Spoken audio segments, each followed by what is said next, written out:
जी, अस्सलाम वालेकुम रहमतुल्लाह। आई होप कि आप सब ठीक होंगे। यार, जब बंदे को वीज़ा मिल जाए और एंट्री ना मिले तो उस बंदे के ऊपर क्या गुज़रती है वो जानता है या अल्लाह जानता है।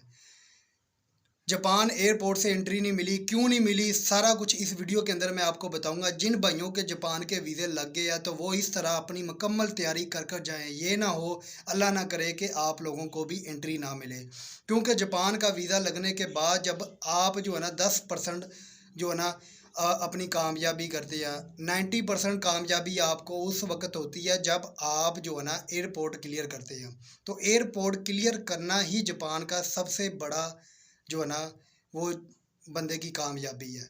तो भाई, एक भाई की स्टोरी है, वो दुबई के अंदर मौजूद है। उनका दुबई से ही वीज़ा लगा, दुबई से ही वो गए थे और दुबई से ही जाकर जब वापस जब उनको एंट्री नहीं मिली तो उन भाइयों ने उस भाई ने जो है ना मेरे साथ स्पेशल बात की और मुझे बहुत ज़्यादा फ़ोर्स किया कि आप जो है ना ये वीडियो ज़रूर बनाएँ। मैंने उनको बोला था, हालाँकि 3 दिन हो गए हैं वो बात कर रहे। मैंने उनको बोला था कि मैं कहता भाई ज़ोएब भाई आप रोज़ कहते आज। मैंने कहा आज मैं ना इसके बारे में वीडियो बना ही दूँगा और आप लोगों को बताऊँगा कि जो भाई जो है ना जापान में जा रहे हैं, जिनके वीज़े लग चुके हैं, वो एक बात का याद रखें। आपको एक बात मैं आपको बताता चलूँ कि जापान जाने के लिए आपके पास कौन-कौन से डॉक्यूमेंट्स होने चाहिए। नंबर 1 ये कि आपका वीज़ा वैलिड होना चाहिए। आपका जापान का जब वीज़ा लगता है तो वो 3 मंथ का वैलिड वीज़ा होता है और इसके बाद जो है ना आपकी कन्फर्म होटल बुकिंग होनी चाहिए। कन्फर्म होटल बुकिंग और पे आपने पे भी किए हों। अगर आपने पे नहीं किए होंगे तो आपको एंट्री नहीं मिलेगी, क्योंकि इसके एक साथ वाला उसके पास $7,000 थे लेकिन उसको एंट्री नहीं मिली। बस उसका सिर्फ़ इतना कसूर था कि उसने होटल बुकिंग जो है ना पेड नहीं की थी। उस बंदे का। बाकी उसके सब कुछ उसका इंटरव्यू हर चीज़ क्लियर हो गई थी। और होटल बुकिंग जब आप इतना खर्चा कर लेते हो, आपको पता है इस बंदे का नुकसान 5200 दरम का हुआ है। 5200 दरम यानी कि पाकिस्तानी 4 लाख से ऊपर की अमाउंट बनती है। ये रिटर्न टिकट इतने की हुई थी। तो इतना बड़ा लॉस है ये, कोई छोटी-बड़ी अमाउंट नहीं है। और जब बंदे को वीज़ा मिलता है तो वीज़ा मिलने के पहली तो ये बात कि जापान के वीज़ा रेश्यो की बात करें तो 15 से 16% वीज़ा रेश्यो है। तो बंदा इतनी मेहनत करने के बाद वीज़ा अचीव करता है, उसके बाद जब बंदे को एंट्री एंट्री ना मिले तो बंदा कितना डिसहार्ट होता है। तो इसलिए जो है ना आप लोगों के लिए, सबके लिए जो जो गल्फ़ से जाना चाहते हैं या पाकिस्तान से जाना चाहते हैं, अपने डॉक्यूमेंट्स जो है ना कंप्लीट होने के बाद जो है ना मेन जो है इंटरव्यू की तैयारी भी जो है ना वो प्रॉपर कर लिया करें। और आपने किसी भी किस्म का जो है ना झूठ नहीं बोलना। जापानी लोग वैसे बहुत अच्छे हैं, उस भाई ने बोला यकीन करें, हालाँकि उधर से उनकी कंट्री से वो डिपोर्ट होने के बावजूद भी उनके बारे में कोई गलत कमेंट्स नहीं उसने दिया। उसने बोला कि जापानी बहुत अच्छे लोग हैं, इसमें कोई शक नहीं है। उसने बोला कि लास्ट तक उसका रवैया मेरे साथ इतना अच्छा था कि आप लोगों की सोच होगी।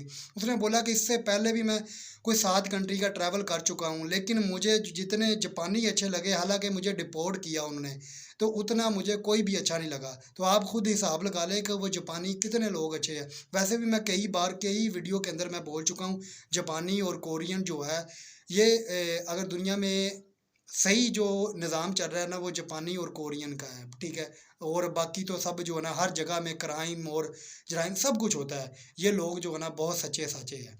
और दूसरी ये बात क उन्होंने बोला कि सबसे पहले मुझसे जो इमिग्रेशन के ऊपर सवाल किया, उन्होंने मुझसे पासपोर्ट लिया, होटल बुकिंग देखी और मेरी रिटर्न टिकट देखी, सारा कुछ मेरा देखने के बाद जो है ना, उस एक बंदा उधर से आया दूसरी तरफ से, मुझे इंग्लिश इतनी ख़ास नहीं आती थी, उधर से आया मुझे ना वो लेकर गया एक केबिन के अंदर।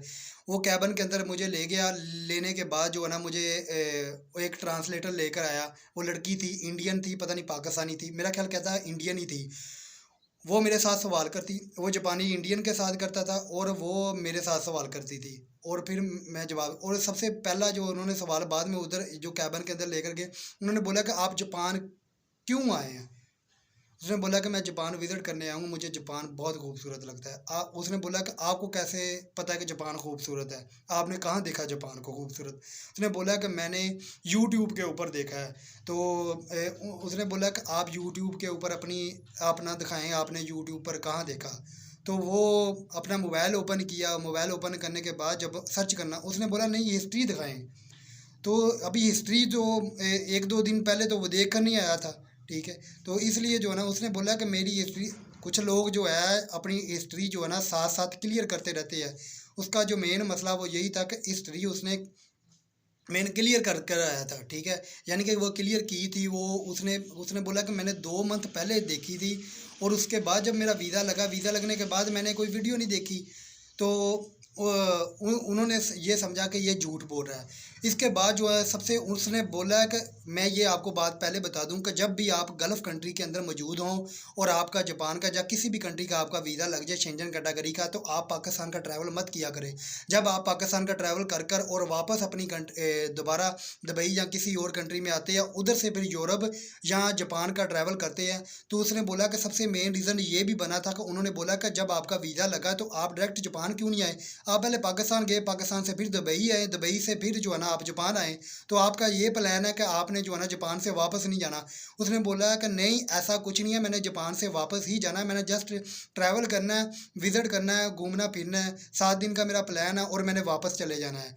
तो इस तरह की बात उसने उनको बोलकर तो उनको थोड़ा सैटिस्फाई किया, लेकिन वो सैटिस्फाई नहीं हुए। उनके मज़ीद सवाल बढ़ते गए। उन्होंने बोला कि आपने जापान के अंदर क्या देखना है? उसने बोलना है कि मैं जापान के अंदर जो है ना टोक्यो टावर जो है वो विज़िट करना है, और 1-2 जगह का और नाम बोला। उसने बोला टोक्यो टावर के बारे में आप क्या जानते हैं? उसने बोला कि मैं टोक्यो टावर के बारे में ये एक स्टील का है, इस तरह के 2-3 उसने बताए, ठीक है। लेकिन उन्होंने बोला कि ये आप गलत आंसर, आपको पता है कि जापान इमिग्रेशन अगर वो आपसे जो भी सवाल करती है, अगर आप उनका गलत जवाब देती है, वो आपको सही जवाब भी बताती है कि ये इसका सही जवाब है।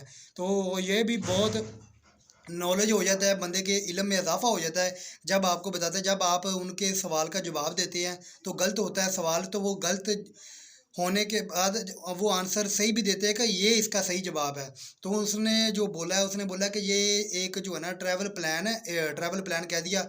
ये एक बच्चों की जो है ना, बच्चों का एंजॉय वाला, इधर बच्चे घूमने फिरने आते हैं, लोग इसको देखते हैं, ठीक है। इस तरह का कोई बताया मुझे, लगभग याद नहीं, इतनी वीडियो भी लंबी हो गई है। और दूसरी बात कि उसने मेन जो है उसने बोला कि जब आप जापान का जब आपका वीज़ा लग जाए, तो वीज़ा लगने के बाद आपने सबसे मेन काम वो जो है वो ये करना है कि आपने उसके बाद जो है ना अपनी टिकट से पहले 15 दिन पहले आपने मुकम्मल तैयारी करनी है। आपको जापान का तकरीबन कम से कम 5% आपको जापान के बारे में पता होना चाहिए। उसने बोला कि मेरे साथ एक बंदा का, मैंने आपको पहले बताया डिपोर्ट हुआ, वो भी साथ ही आया था। तो उसने बोला कि जब आपको 5% आपको पता चल जाता है ना, तो आपको ये एंट्री दे देते हैं। एंट्री लेनी बहुत मुश्किल है जापान की एयरपोर्ट से, और जब जापान की एंट्री मिल जाती है तो फिर सारे मसले हल हो जाते हैं, इसमें कोई शक नहीं है। और उसने ये भी बोला कि जब आप सारे भाई जो है ना एक ही प्लान होता है सबके पास, टोक्यो टावर, टोक्यो टावर। उन्होंने बोला कि इसके अलावा कोई आप और प्लेस देखें, जापान के अंदर और भी बहुत प्लेस है, तो आप उनका नाम ले लिया करें, उनके बारे में उनकी हिस्ट्री चेक किया करें, उनका सारा बैकग्राउंड चेक करने के बाद उसके बारे में अपना प्लान बनाया करें। और वो उनसे ये भी सवाल किया गया आपका होटल एयरपोर्ट से कितनी दूर है। उन्होंने बोला कि जब मैं एयरपोर्ट पे पहुंचा था तो मैंने दस्ती अपनी एयरपोर्ट से जो ना लोकेशन लगाई। एयरपोर्ट के हर एयरपोर्ट के ऊपर जो है ना वाईफाई का मौजूद होता है। तो उन्होंने बोला कि एयरपोर्ट से मैंने ना लोकेशन लगाई, मुझे पता चल गया था कि इतने किलोमीटर, मैंने वो बता दिया था, वो मेरा सवाल से सही था। और उनसे एक और सवाल किया कि आपने इसके अलावा कौन सी कंट्री का ट्रैवल किया। उन्होंने बोला कि ये थाईलैंड, मलेशिया, सिंगापुर और श्रीलंका और कंबोडिया और टर्की, ये उन्होंने सारा सब कुछ बताया। उन्होंने बोला कि इसके बाद जो है ना आप शेंजन क्यों नहीं गए, ये भी पूछा कि आप शेंजन क्यों नहीं गए। तो उन्होंने बोला कि नहीं, मेरा जापान के बाद जो है ना शेंजन का प्लान है। उन्होंने कहा कि जापान से पहले शेंजन का क्यों नहीं प्लान बना। तो बस उधर उन्होंने कहा मुझे वैसे जापान सबसे ज़्यादा मुझे अच्छा लगता है उस, लेकिन ये इस तरह तो उनको आप सेटिस्फाई नहीं कर सकते। बाकी यार इमिग्रेशन इतने सवाल करती है। मैं तो उस भाई की बातें सुनकर जो है ना, मैंने कहा कि यार हम तो सोचते कि जब वीज़ा लग जाए तो फिर बाद में जो है ना बाकी मामला क्लियर हो जाए, लेकिन वीज़ा लगना नहीं सारी बात होती है, एयरपोर्ट क्लियर करना भी बड़ी बात होती है। उसने बोला कि मैं अभी दोबारा जाऊँगा इंशाल्लाह। और यकीन करे वो जापानियों के बारे में अच्छे कमेंट्स, इतने अच्छे कमेंट्स उसने किए। कहता है कि जापानी इतने अच्छे लोग हैं कि आप लोगों की सोच होगी। और बहुत बहुत प्यार से उन्होंने बोला कि एंड तक वो लास्ट तक मुझे सर ही बोलते गए। और उन्होंने लास्ट में बोला कि सॉरी सर, ठीक है। और भैया यकीन करें इतना अच्छा कोई भी तलख बात नहीं उन्होंने की, और कोई भी यानी कि गुस्से के साथ बात नहीं की। प्यार और मोहब्बत के साथ बात की। तो ये हमें सीखना चाहिए पाकिस्तानियों और इंडियन और बंगाली, इनके पास थोड़ा सा माल आ जाए या थोड़ा सा वो आ जाए तो ये अपनी औकात भूल जाते हैं, अपने आप से बाहर हो जाते हैं, अपने के दूसरे के साथ इतनी बदतमीज़ी के साथ बात करते हैं। तो यार जापानी तो वैसे भी शुरू दिन से मैं जापानियों को बहुत लाइक करता हूँ। उम्मीद है कि आप लोगों को सारी समझ आ गई होगी। वीडियो बहुत लंबी हुई है, लेकिन ये एक मुकम्मल आपको समझाना भी था। और लाइट भी चलेगी थी। अभी यूपीएस ऑन करते हैं सबसे पहले। अस्सलाम वालेकुम।